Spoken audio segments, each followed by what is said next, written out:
I remember one of the latest things that happened for me. I was meditating a few years ago, and I was lifted into this really beautiful space. And as I was sitting there in the light, these beings came to me, and they said, "We want you to be more compassionate." And that was a little shock to my system, because my view of myself was compassionate. I thought I was compassionate, okay? But they said, "No, you need to grow more in compassion." And then there were these 8 modules that they moved me through. They were like scenarios in my life. And I lived through each of these scenarios. And when I got to the 8th one, it hit me. Oh my God.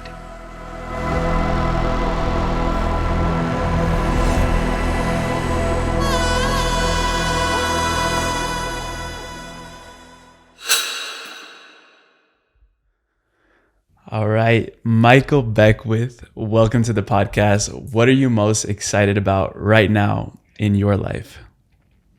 This moment, I have a tremendous amount of enthusiasm about this tremendous energy that's flowing around me and through me. I can see, not with my eyes, but I can see that there is a tremendous ageless energy that's emerging more than ever before.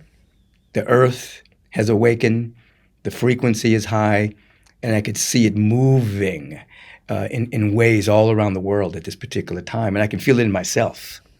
And I'm acclimating to this new frequency. I'm very enthusiastic about it. When was the first moment you started to feel that energy, the timeless energy you're talking about?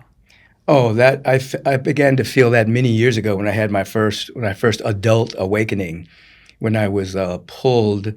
I was killed in a lucid dream, and when I died, when I woke up, I could see the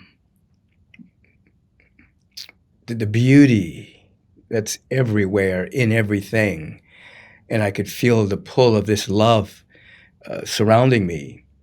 A love that's beyond description and a beauty that's beyond description. And it pulled me out of that paradigm I was living in. And I could never get back in that box. So then over the years, it's been insight and integration, just continuing to expand to be able to hold more of that frequency.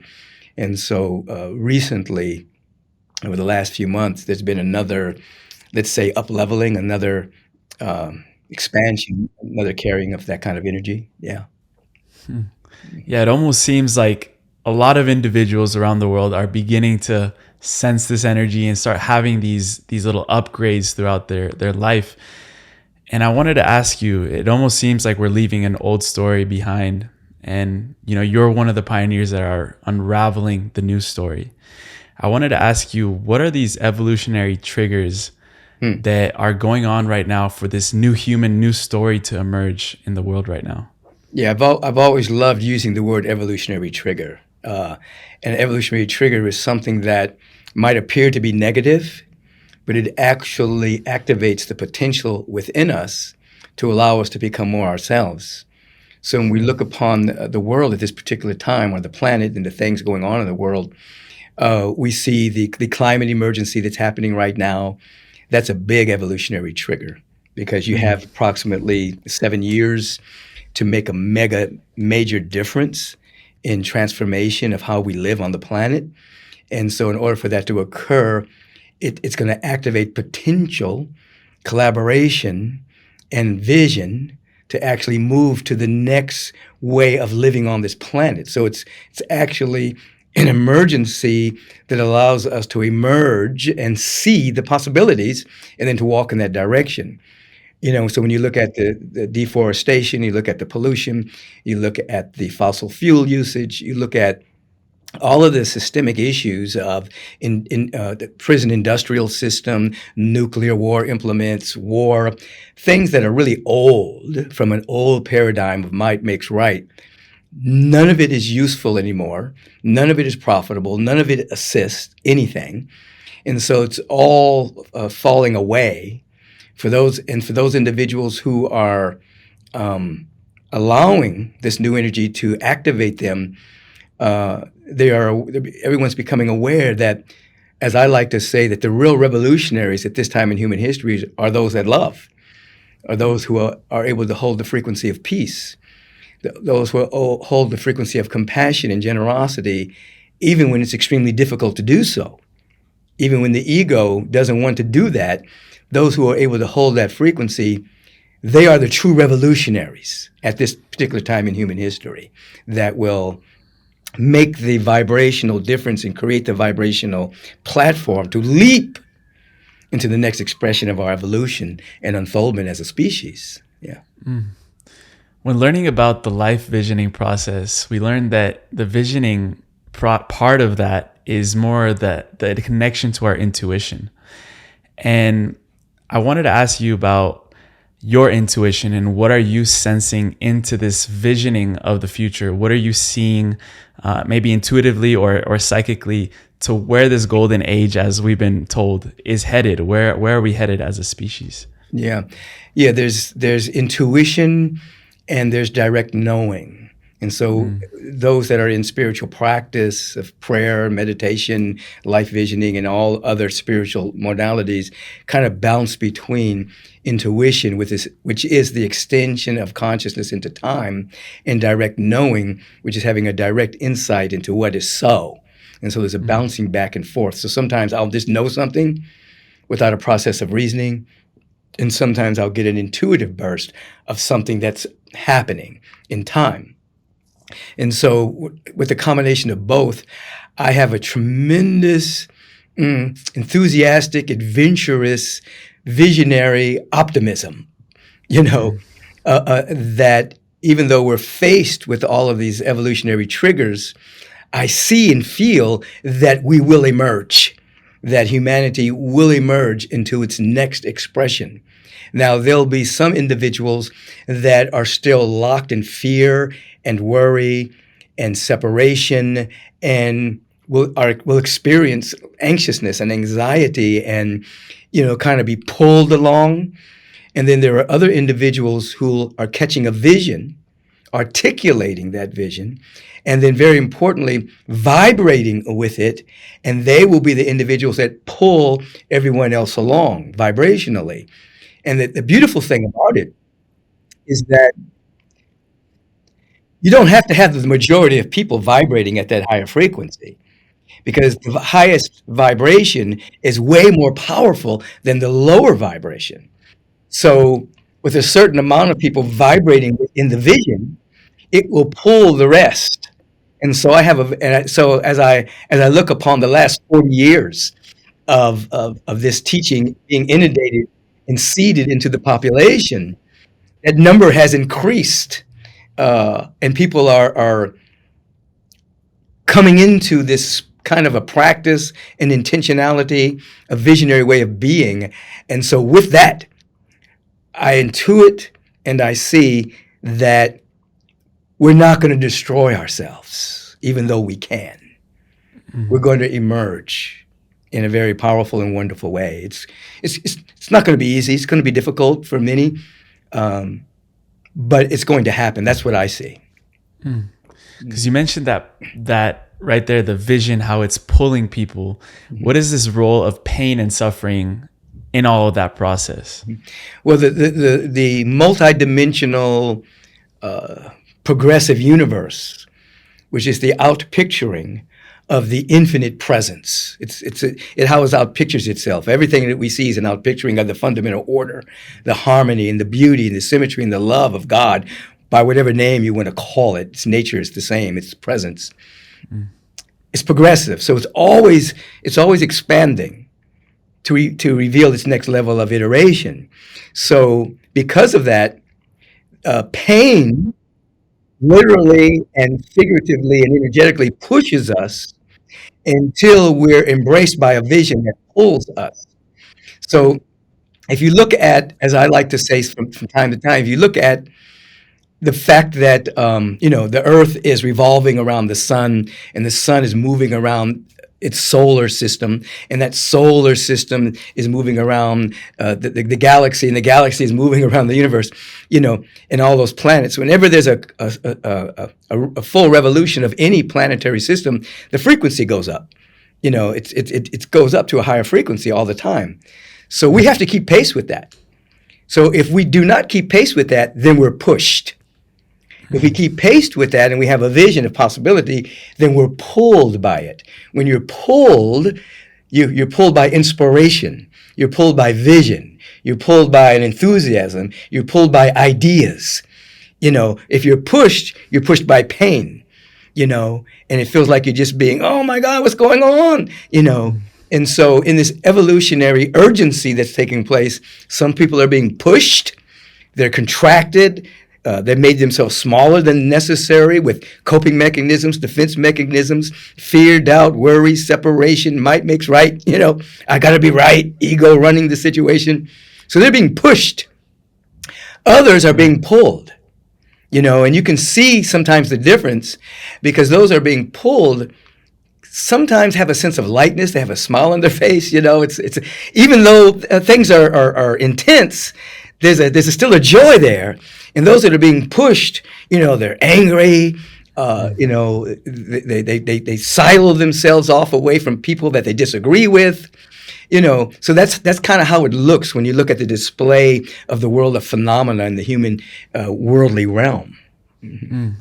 Yeah. And the most powerful trick we've ever been told is that we're linear beings. And, we're now learning, and I've heard you say this many times, is that we are multidimensional.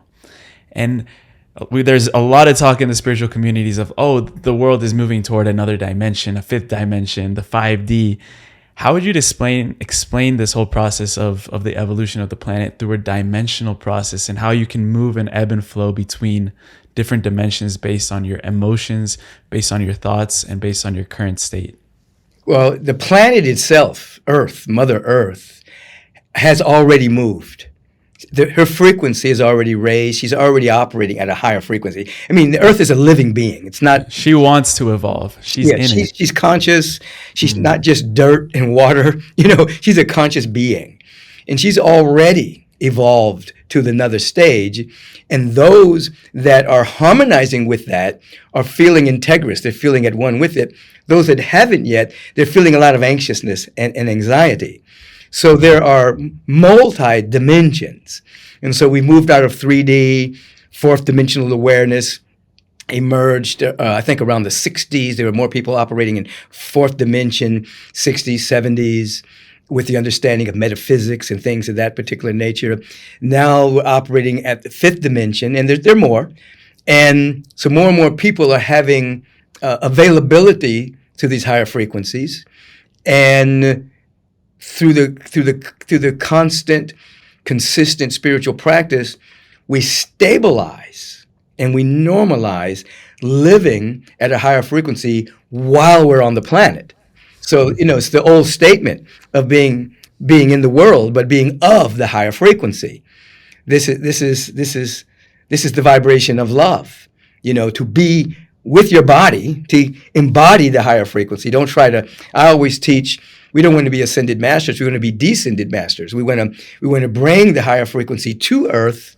So we're on the Earth. We don't dishonor our earthlingness. We don't dishonor the body. We don't. We let go of the old teachings of we're going to die and go to heaven. We become aware that heaven is at hand now. Heaven is the higher frequency of love and of peace and of joy and of beauty, of harmony, generosity, and we stabilize ourselves with that. And then we bring it, thought, word, deed, becomes a representation of the higher frequency. And this is what we're in now. More and more people are catching vision, dreams.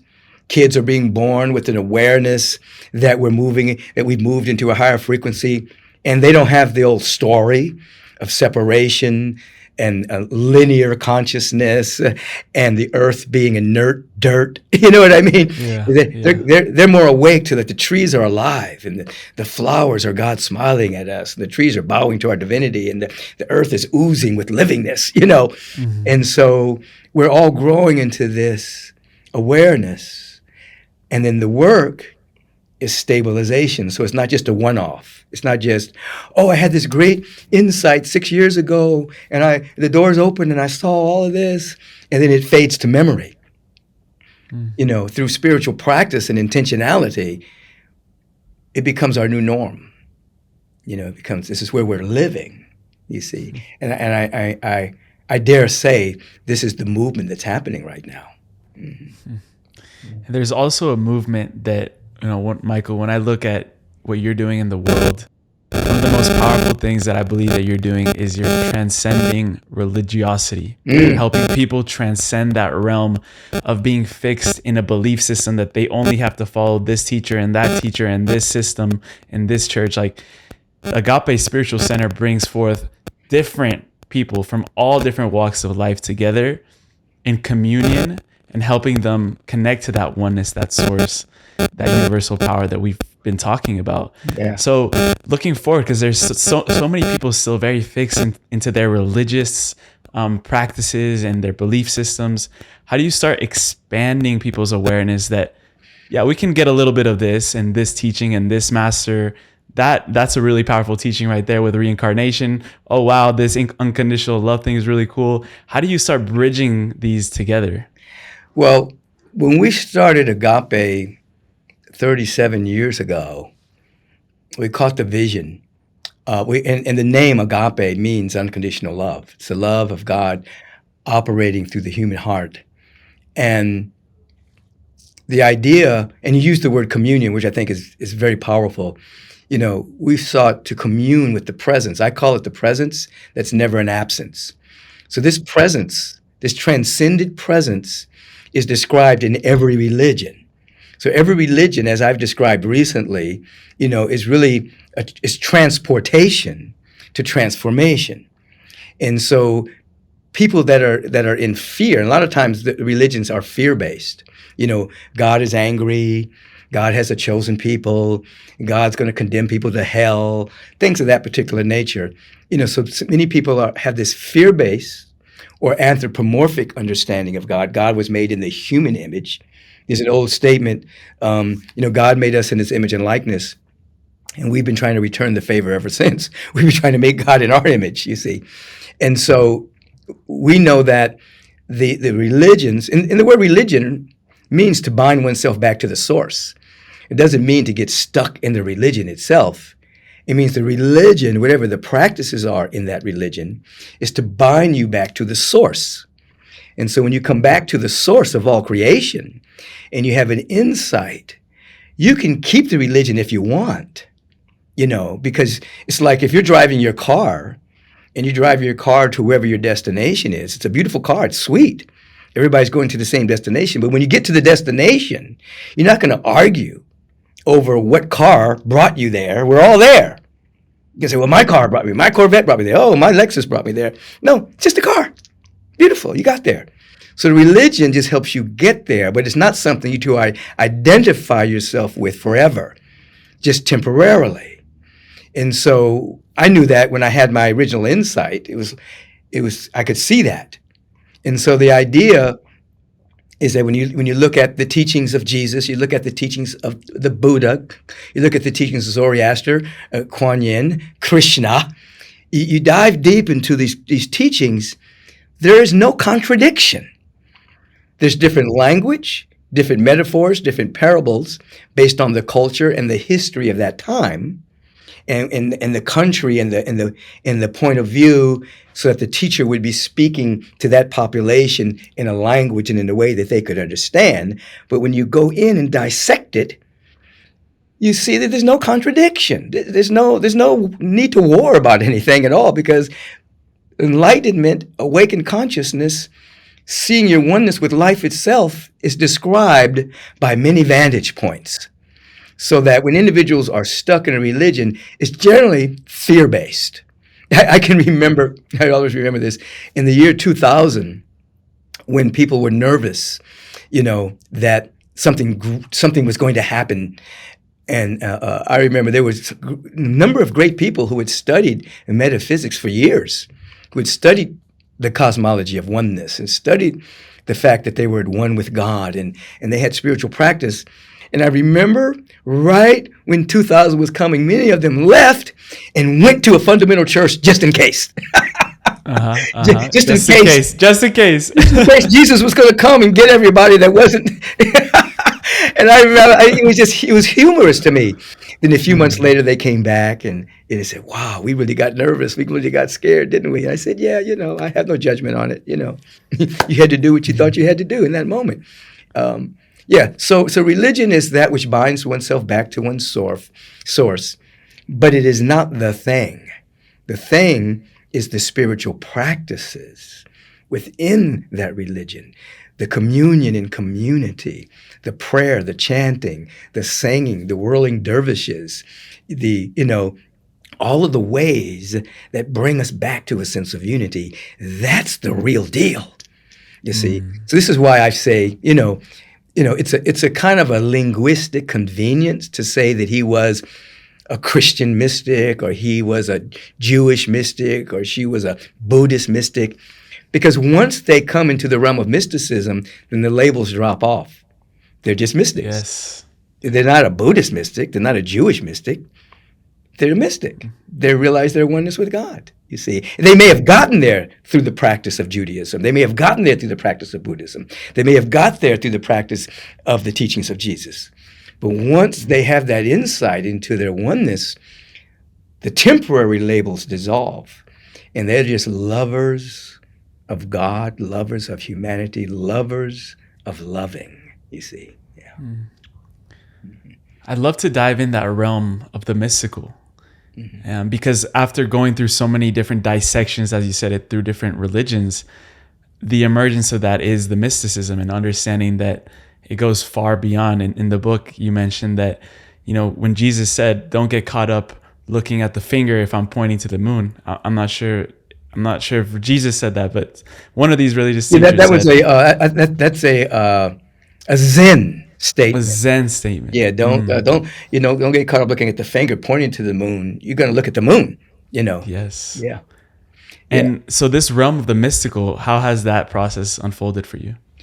Well, in the beginning, when I was severed from my limited point of view, I can remember at that time, the presence is so real. The presence of love and beauty and intelligence. Matter of fact, my name for God at that time was love, beauty. I didn't even use the word God. That came back years later. I was able to embrace the word again because it didn't mean a man in the sky. But the presence is so real that this world was less real to me. The world of love and of beauty was more real than anything. So it took a period of time to integrate back into here so that I could be earthly good. Because there was a period of time where I was so heavenly minded, but I was no earthly good. I was just, I'm sure my vibration was assisting a lot of people, but I hadn't found my dharma yet as to what I was to do on the planet. But I remember used to laughing at people. It was like everybody was chasing money and fame, and I could see it. And I said, "What? Why are people doing this?" Because I was blasted out of this world. And then little by little, I was able to integrate this expanded awareness into my humanity without denying my humanity. When it first happened, I kind of denied humanity and was just in these lofty states. And then little by little, I integrated back so that I can embrace my Michaelism, and that Michael as an individual expression of the whole could evolve while I was integrating these higher frequencies. So I don't label myself anything. I just label myself an individual that loves the presence and loves humanity, loves the potential in humanity. And I label myself more as a servant. It's like I've often said that if we ever build a legacy building for Agape, at the front door, it's going to say servant's entrance. So that as we're walking in, we're teaching ourselves that we're really here to be servants of the light and of the love and of the beauty. Two ways. We're to serve it on a platter, and there would be servants of it. So I don't give myself labels. People will say, Michael's a mystic, or Michael's this, or Michael's that. I just say, I'm a servant. I love the presence. I love humanity. I love loving. And I just keep seeking to purify my awareness to be an instrument and an opening and an embodiment of that truth. But I'm telling you, the presence is more real than the temporary. Yes. I have that vibration, that frequency. It's way more real than the temporary. And so we appreciate the temporary, but we embrace the eternal. Yeah. I love that you said letting Michael emerge, or loving Michael, letting that Michael embody in yourself. I wanted to ask you, who was Paramatman You really done before your Michael? research. Okay, so when I was the first number of years, as I was integrating this higher frequency, I'd read the Dhammapada, I'd read the Upanishads, I'd read all the sacred texts.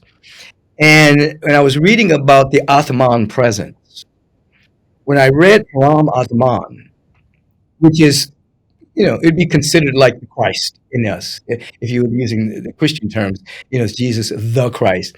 Param Atman is the expression of the Atman presence, which is the presence of life, God. It lit up. It literally, when I was reading it, it lit up in the book.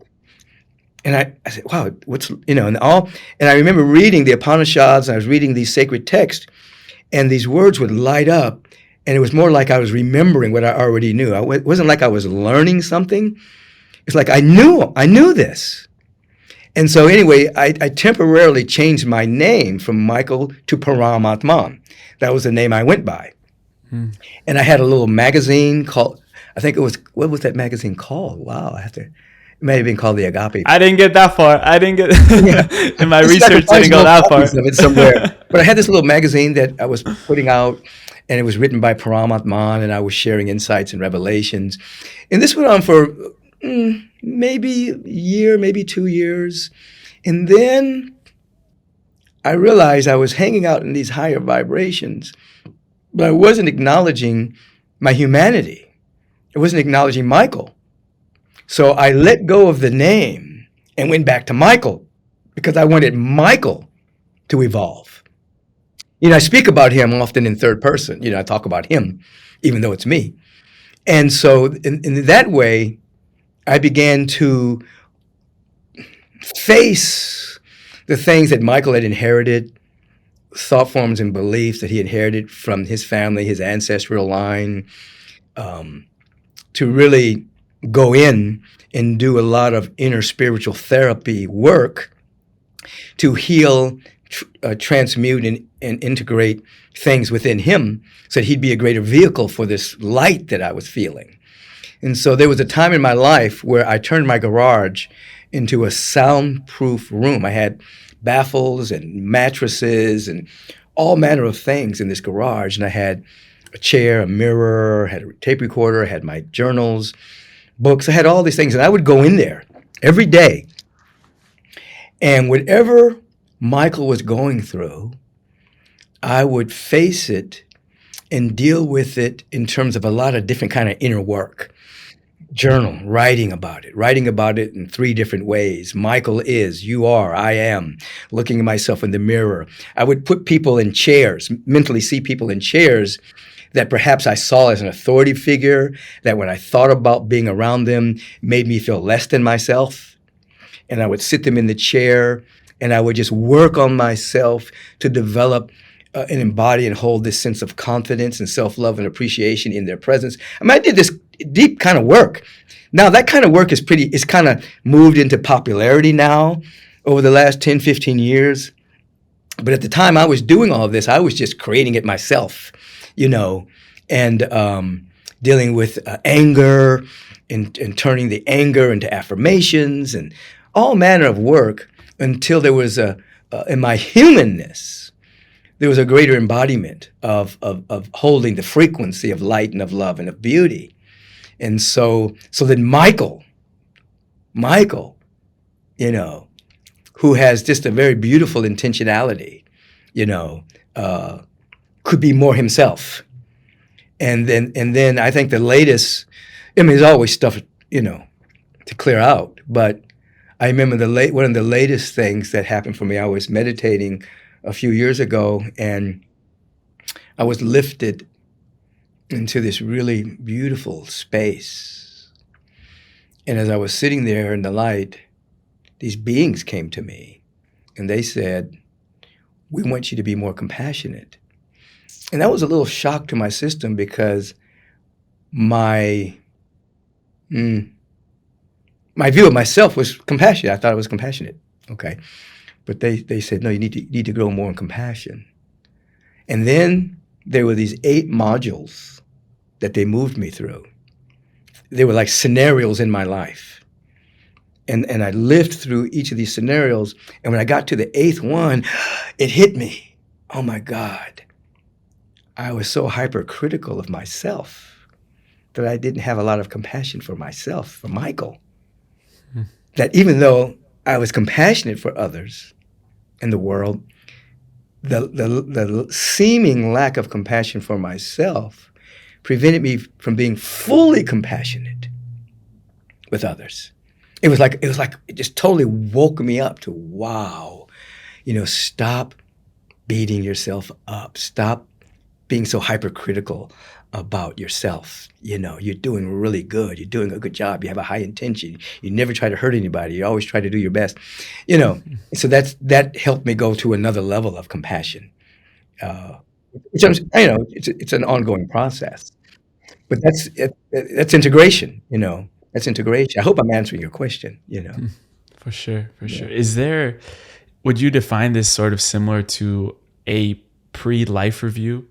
Like, because you were taken through many scenarios in your life, was that an intentional process, or can people pick out, I want to work with this situation with my mom, this one with my dad, this one with my friends, or it just happens spontaneously for you?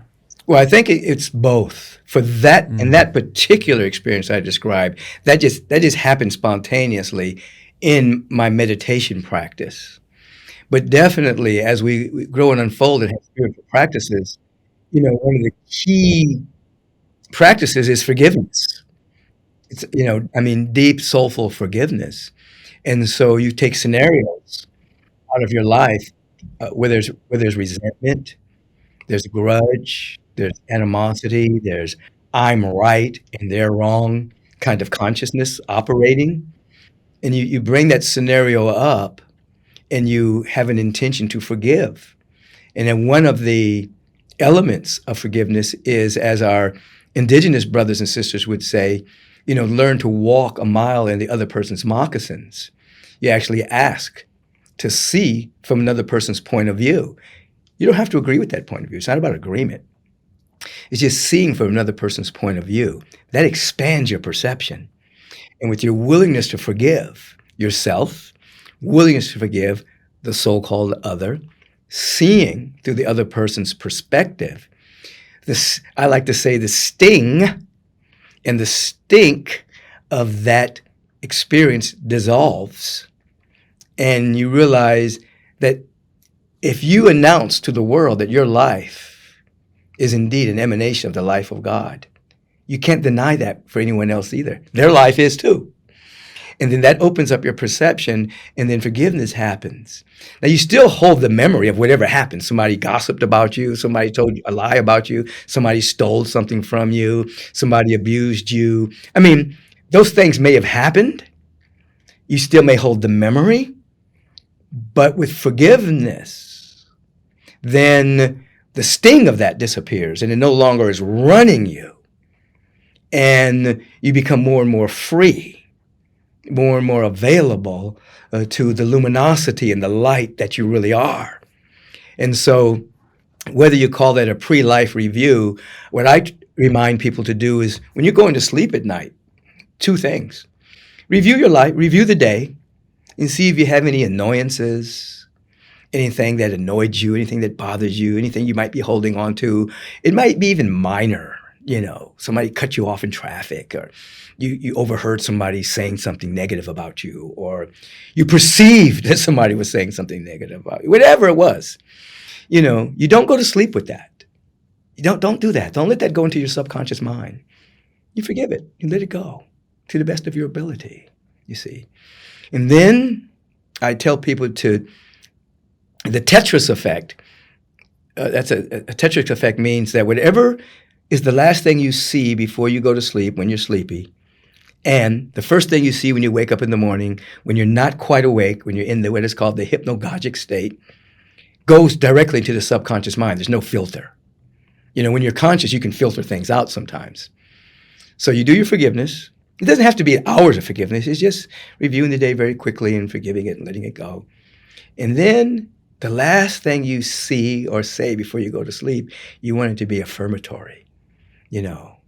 Sometimes like I have on my phone, right now I have 17 things that I read before I go to sleep. And when I first wake up, I'm sleepy, I'm just waking up. And before I put my feet on the ground and go into a sense of gratitude, I'll read them. So it's the first thing that goes into my subconscious mind. And so with those two practices, but you're not trying to make anything happen. You're not trying to manifest. You're not trying to bring anything to manifestation. You're just seeding the subconscious mind. Then you go out about your day.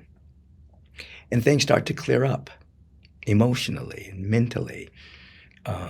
The fabric of your universe starts to change corresponding to your subconscious belief. And you become surprised by opportunities that show up, or that people that you meet, or that a deeper sense of peace that you have, you see. And these are just small little practices that one can do. Like a lot of people make the mistake of going to bed with the news. They'll look at the news before they go to sleep. Little TikTok. Yeah, or they'll wake up and they'll go into social media to see what happened. So when the hypnagogic state, they're looking at all this stuff and it's going into the subconscious mind. You don't want to do that. That's self-abuse. That's unconscious self-abuse. Give yourself something affirmative, something beautiful, something loving. Let that be the first thing in the morning and the last thing at night.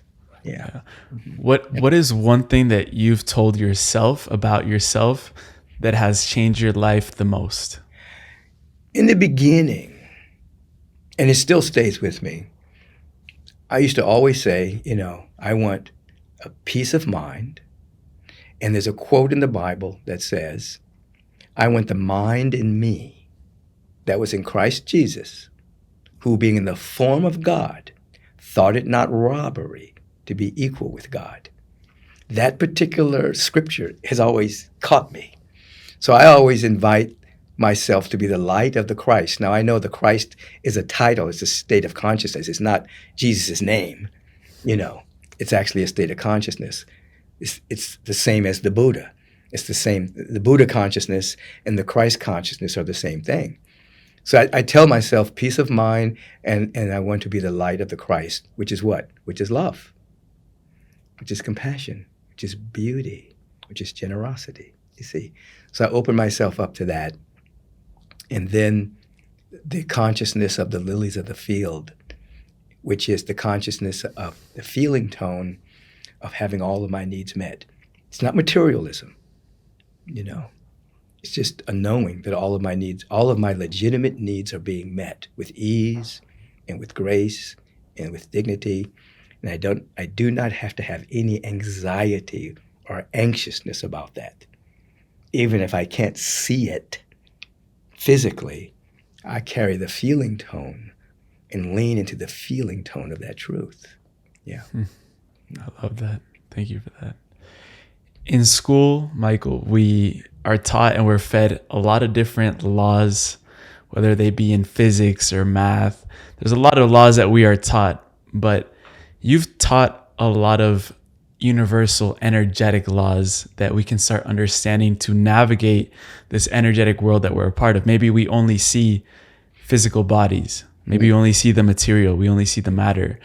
But underlying, there's this energetic world that is constantly influencing, and we're playing it around with it, and we are influencing it. So what are these universal laws that you'd like to share? Well, first of all, you're hitting upon a truth that we're more energy than anything else. We're energetic beings. The physical body is mainly water and space. And then that's the physical body. Then there's a mental body, there's an emotional body, there are subtle bodies, there's astral body, there's celestial body, which is pure light. But primarily we're energy. That's what we are. And so with that awareness, the basic there's a linguistic convenience that became popular a number of years ago called the law of attraction. It was just a linguistic convenience. It really was saying that when you embody a particular energy, it looks like you're attracting something to you, but it just appears that way. Actually, there's a law of radiation. You're actually radiating a frequency. And when you're able to stabilize the radiation, then it condenses itself. And that's called manifestation. It shows up. So there's a law of radiation that brings a sense of resonance, law of resonance, like a tuning fork. Individuals who, as we were talking earlier, that are being able to hold this higher frequency, they're like living tuning forks that create fields of resonance so that when they come into a room with other people, they don't have to say anything because the highest frequency always wins. The room starts to vibrate at that higher frequency. Somebody can be sitting in the corner with their eyes open in a field of meditation and love, and the room would slowly start to vibrate at that level of resonance. More coherence in the room. Right. You're becoming coherent with truth, with reality. So there's attraction that reveals radiation, that reveals resonance, and then there's the law of emergence, so that the potential that's within us all starts to emerge. It starts to come forward, you see. So you go from attraction to radiation to resonance to emergence. And now we're entering into what is called unfoldment. It's like when you take a seed of a rose bush, in that seed that has not yet been planted. Inside of that seed, there's an energetic pattern. It's mainly invisible. Most of it is invisible. If you take open a seed, there's hardly anything there.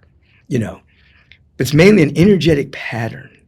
You plant the seed, and if it's in the right condition, then that potential, that energetic potential, starts to unfold.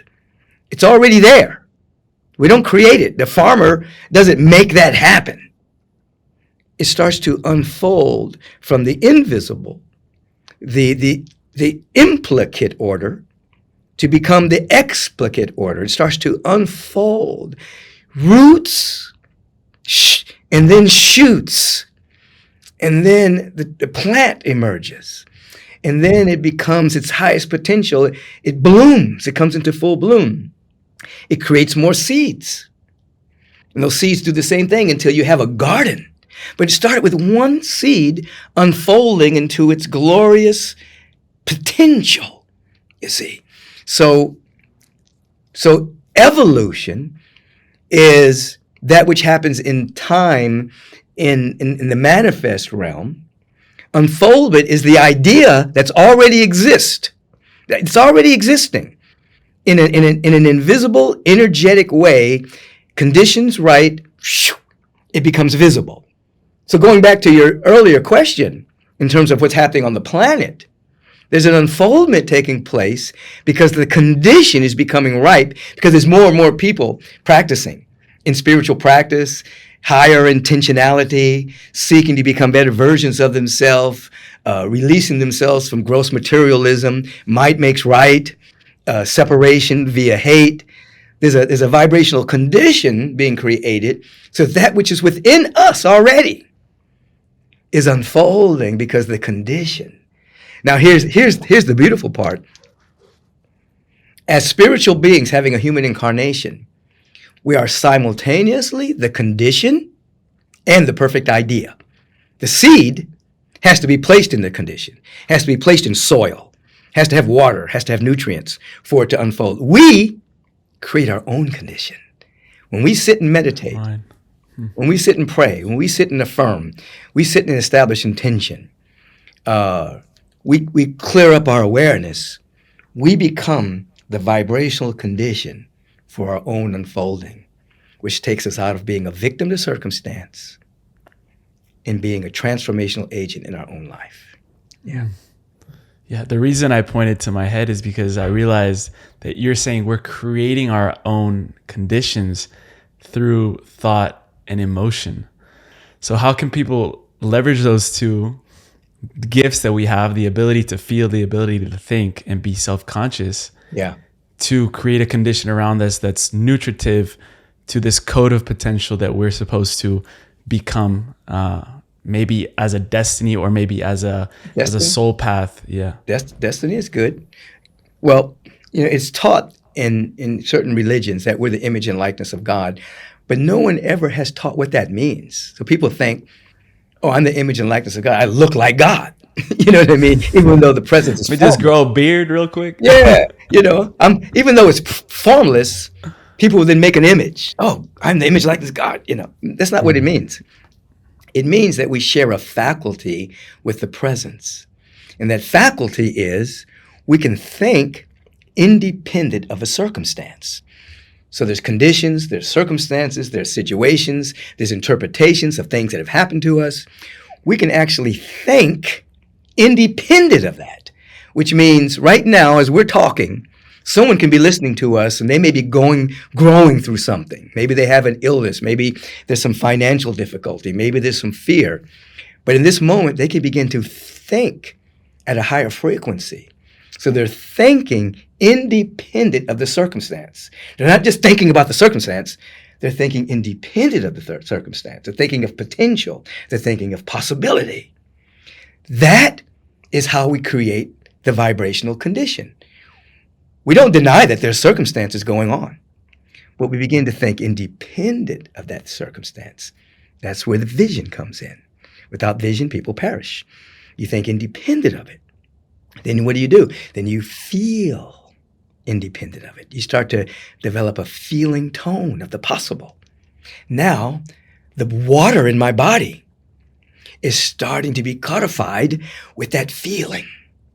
It's rushing through my body, that feeling and that thought of possibility.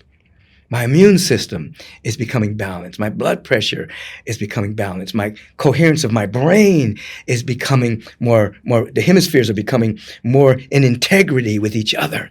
My body's changing. My mind is changing. Now I become more available to insight and revelation and unfoldment of my destiny, unfoldment of the perfect pattern that's within me that has nothing to do with the external conditions or circumstances, nothing to do with heredity, nothing to do with past circumstances or experiences. I become moment by moment by moment free. This is why we have spiritual practice. It frees us from the limited points of view and carries us into a greater expression of who and what we really are. This is, we're awakening to a destiny, you see. Yeah. What are some main things that sabotage us when we're trying to become a vibrational match between, let's say, that healing or that person we want to attract? Why are some people blocked from getting that? And speaking on a vibrational term, what are these things that block us from being a vibrational match? Well, oftentimes the mind, we're not our minds. Okay, first of all, we have a mind. We are a field of love and intelligence. We're pure consciousness, but we have a mind, and the mind is a set of programs. Is what it is. Those programs that run us, many of those programs we didn't have anything to do with. It comes from the social milieu of the world, newsreels, parental fantasies, societal fantasies, religious fantasies. And so and then you couple that with the misinterpretation of experiences that we've had that has led to a lack of spiritual self-esteem, self-loathing, a sense of not loving oneself, a sense of being hypercritical of oneself. You put all those things together and it creates a sabotage. So we get close to success and we sabotage it. I'm not worthy. I'm not worth this. I'm not good enough. Life is hard until you die. We have all these thoughts that run through the mind that have become what I call one's personal law. Everyone has their own personal law. I was working with a young lady many years ago who had a personal law of whenever she got close to success, she would sabotage it because she felt unsupported. She never felt support. When she was a young girl, she was left at home by herself. She was raised by a single mother. The father had left the home. So she was left alone at home by herself. So she had this feeling all the time, this emotion of not being supported. And so that carried with her throughout her adult life. So whenever she got really close to success, the sabotage would come up. I'm not supported. This can't really happen. And she would some kind of way block the success. And so through, work, I won't go through the whole story, but inner work, she had an epiphany one day. She was actually working with one of my practitioners at Agape. And this particular practitioner was a hypnotherapist as well, and took her back into her childhood where she was the little girl feeling unsupported. And she's also had been abused when she wasn't with her mom. But she noticed when she was in this particular high state that there was this beautiful angelic presence all around. And so when she came out of the state, she realized this presence has been with her entire life. And it started to integrate into her life. She realized the presence was always with her. She was always supported. And then that became her dominant thought. That became her dominant feeling. And the sabotage stopped. And she went on to be a prolific author and writer. And all the ways that she had blocked herself began to disappear. So at some point, I teach people to scan your life. And I know you have the sting of all the negative things that have happened. But do you ever scan your life and see all the wins, all the blessings that have happened, all the times your back was against the wall and you still survived, you still made it? You start to scan your mind and see all the blessings, even things that you thought were small at the time. And you begin to let your mind just embrace all of those things until that becomes a dominant feeling in you. I'm blessed. I'm supported. I'm taken care of. And I always have been. I just didn't notice it. Then that begins to reprogram the mind. You start to have a different feeling. And now you walk in the world, but you're of this feeling that, you know what? Everything's going to be okay. Everything is okay. And then that becomes your new personal law. That becomes your personal law. You see? There's a law of mind in action. And that law simply says it's done unto you as you believe. It's done unto you as you feel. So you're just working with it until that becomes your law. Like I have a feeling within me that whatever's going on, my feeling is that it's always going to turn out okay. I may not see how it's going to turn out okay, but that's the feeling that I carry. It ain't over until it's okay. It's just that's my personal law. Yeah. That's not to say I don't have challenges. I'm not saying that. I'm saying, but in that, I have a personal law that whatever the challenge is, it's going to turn out all right. That's my feeling that I carry. And to hit that home run on that message that you just gave to us, beautiful message, and the beautiful story of the woman with the angelic presence around her, is another teacher, another friend of yours, Bruce Lipton. He says, the mind has one job: to match your beliefs with your reality. So when we start changing our beliefs, we change the reality. And it gave me chills when you were telling the story of the girl, because one of the questions that came up as you were speaking was, are there higher dimensional beings here to assist humanity in its ascension process? Oh yeah. First of all, the answer is yes. And at different levels, what I've discovered is that they can't intervene unless you ask for help. If you ask for help, ask and ye shall receive. Seek and ye shall find. Knock and the door shall be open. If you ask, then they can assist. The idea is you don't want to rely on that, but you can be available to it. You want to rely on your own spiritual practice to open yourself up to the infinite power that's within you, but you can always ask for help. Now, I've shared this story before because I think it's very important. A few years ago, I was in Costa Rica, and my daughter and I were on the beach there, and we were the only two people on the whole beach, just kicking back. So I went out swimming, and I'm a pretty good swimmer. So I was out pretty far. And when I turned around, I realized I'd gone really far out. My daughter was like a little ant on the sand. I didn't have any concern about it because I can swim, but I got caught in this riptide. And so I started to swim to the side to get out of the riptide, but it was one of those curious double riptides where it was like going in both directions. Yeah. I was stuck, and I was getting extremely tired. I was exhausted. And all of a sudden, my daughter stands up. She feels intuitively that something's wrong. I'm tired. I'm trying to get in. I'm swimming to the side. I'm swimming to the other side. I can't get in. And I even go underwater for a moment. It's like I go underwater, and I think and I have prophetic dreams at times. So I scan my mind to see if I had a prophetic dream that this was my last day on the planet. Is this it? I didn't find any evidence that this was my last day. I popped up, took a deep breath, and what came out of my mouth, I didn't do this consciously. It just came out of my mouth. I need some help here. It's like that. I need some help here, like that. And then I said, I need some help here. Then I programmed my mind. I said, regardless of how tired the body gets, don't give up. Regardless of how tired the body gets, don't give up. And then this wave came. Wow. And it gave me momentum. Then another wave came, gave me more momentum. Then the third wave came. It gave me more momentum.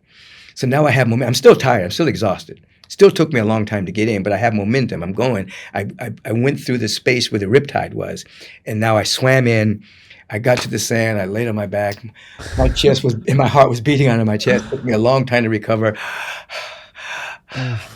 And so my daughter and I, we left. We went back to Rhythmia Life Advancement Center where we were. And so I get back to Los Angeles, and I have a friend.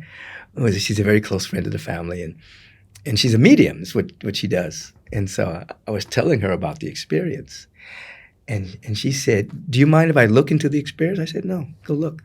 So she closes her eyes and she sees it, and she says, "Oh, you asked for help." I said, "I did." She says, "That moment that you asked for help," this is what she says, "an archangel was going by and gave you 3 waves." Wow. And got you in. She said, she reminded me, she said, they can't help you unless you ask for help, And so that's always a part of my spiritual practice. I go into gratitude, I affirmatively pray, I meditate, and then I always say, I need some help here for the day. I just throw myself open for any kind of help, whether it's open to receive help. I'm open to receive help from the angelic realm, from my ancestors, from the archangel realm, from the guardian angel, whatever, God, the earth, whatever. I just keep myself humble to be available to help. I don't lean on it, but I make myself available. That's so good. So beautiful, Michael. To end every podcast, we have this segment called the Final Trio, which are rapid fire questions that you can answer in any way that you want.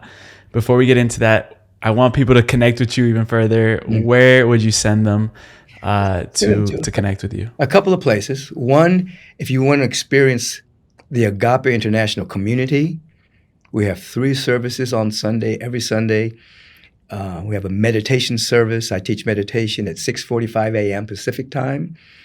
Then we have another meditation service at 8:30 a.m. Pacific time with the Worship Celebration Fellowship service at 9. And then we have another meditation service at 11 a.m. Pacific time. And then a Worship Celebration Fellowship service with music and everything at 11:30. You go to agapelive.com. That's the website. You can see those services on our Facebook page, on our website, or on YouTube. And then there's my podcast. As you mentioned earlier, it's called Take Back Your Mind. So every week I have a friend of mine, a guest, somebody that I think has really taken back their mind in a very powerful way. Like you mentioned, Bruce Lipton. You know, we have Jan Levenzana, we have Sean Stevenson, we have Danielle Laporte. We have a number of my friends and buddies that I interview. We have good conversation like you and I are having right now. That drops every Wednesday. You can see that on YouTube, Spotify, Apple, or wherever you get your podcast. Just put in Take Back Your Mind, and you can watch it or listen to it. If you go to michaelbeckwith.com, you can go to my personal website. It's being upgraded right now. It's still up, but it's being upgraded, so you can see where I'm speaking, any events. I'll be going to Boulder, Colorado. I'll be going to Colorado soon to do a Unleash and Awaken to Your Destiny workshop soon. You know, so there's things that are going on. So those are the three ways that I would suggest right now. You're on a mission, brother. Hey, We appreciate you. thank you. So the final trio, the first one I have for you is, if you were to take over the world tomorrow, let's say you were a peace broker for the UN, you were in charge of mediation between head of states, would the world be any different? Yeah, this is really interesting because that's the question. That question right there was help me propel me into my spiritual awakening.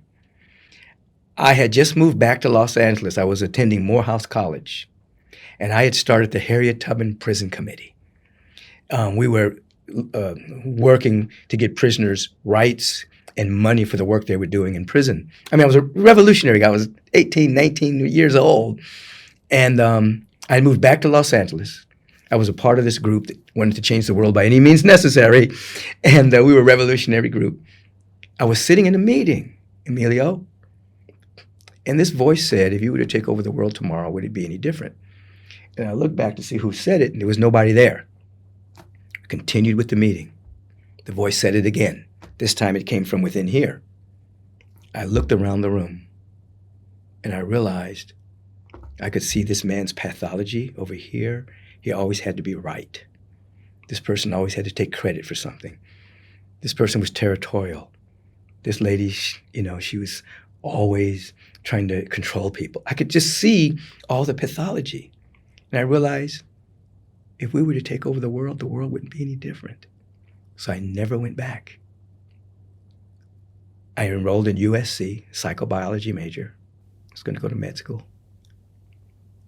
And that's when my spiritual experiences started to become magnified. And I realized that if you're going to take over the world, it's not you taking over the world from an egoic perception. If I'm standing in front of the United Nations, which I've had the privilege of more than one time speaking there, the United Nations, it's all really about the nuance of shifting one's consciousness, one's awareness. There has to be an intention for peace. It has to be an intention to have a realization that we're all one. We cannot be egoically separated by man-made boundaries of nations and colors of skin and religiosity. There has to be an awareness that we are one for real. So if I were to take over the world tomorrow, there would be trainings and inspirations and scientific forays into the teaching that we are one for real. We're unified in this one panorama of love and beauty and joy, and there really isn't. It doesn't even exist. There's no separation. Separation is an illusion. Yeah. So good.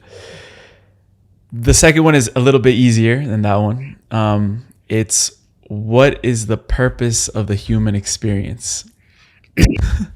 We are spiritual beings having a human incarnation, so that living biology can reflect and reveal the entire cosmos according to our uniqueness. So every being is carrying the cosmos, and we are here to reveal that on Earth. So the human experience gives us feedback. We get immediate and long-term feedback as to what our perceptions are, so that ultimately we can reflect and reveal the entire cosmos as only we can. We're not here just to get fame, celebrity, not here to stack up Benjamins and get a whole lot of stuff. Definitely, we want what we need in order to have our needs met, to be happy, and all of that. But we are here to perfectly reflect the isness and the nowness of the presence according to our unique pattern. There are no two snowflakes alike. There are no two leaves on a tree alike. There's no two human beings alike. Everyone is a unique expression of the infinite, and each person has the mandate to reveal their destiny, which is to perfectly reflect the isness of the presence according to that uniqueness. Yeah, which is mind-blowing to think about. If you see 8 billion people, there's not one person that's the same. Not Like even the amount of variations, it's not even identical infinite. twin. No, it's wow, beautiful to think about that. The last one I have for you, Michael, for today, we call it the time capsule question, and it forces us to go out into the future around 20, 30 years. Mm-hmm. And the question is, if you were to hypothetically be given a time capsule, and you were told that this time capsule is going to be opened in the future by the next generation of leaders now, but the leaders of tomorrow, and you were to leave in anything from your wildest dreams inside this time capsule, what would you leave in the time capsule? You can say anything from a frequency, a book, a sound. We've gotten all sorts of answers on the show, but what would you leave within this time capsule? In the time capsule will be a holographic museum of what we used to live like. We had religions. We had people separating themselves by colors of skin and nationality, wars. It would be a museum of where we had come from. So little kids would say, Mom, Dad, you mean people actually didn't like each other because they had different hues of skin? You mean people actually built things to go to war with other people? They actually tried to change the climate to create war and take and control people? Yes, baby. Humanity was really, really ignorant years ago, but now we're free. We have free energy. We have more than enough on the planet, the way we grow our food, the way we take care of the earth, the way we take care. We've come a long way, baby. And then, of course, we have some really high-frequency music and high-frequency sounds of how we got there. And on top of this time capsule, there's a question for the leaders. What would you ask? What question would you leave for them to contemplate? That question would be, what's trying to emerge through you right now? Let's go. Michael, thank you so much from the heart, man. You have inspired me in ways I cannot begin to explain. You're a beautiful soul, and thank you so much for all the wisdom that you just dropped. And I can't wait to follow your journey even more. You're beautiful, Emilio. Thank you. Wisdom from the heart. I like that because, in Sanskrit, the heart and the mind is the same word. The heart has more brain neurons than the brain. So when we lead by the heart, everything else follows. God bless you, man. God bless.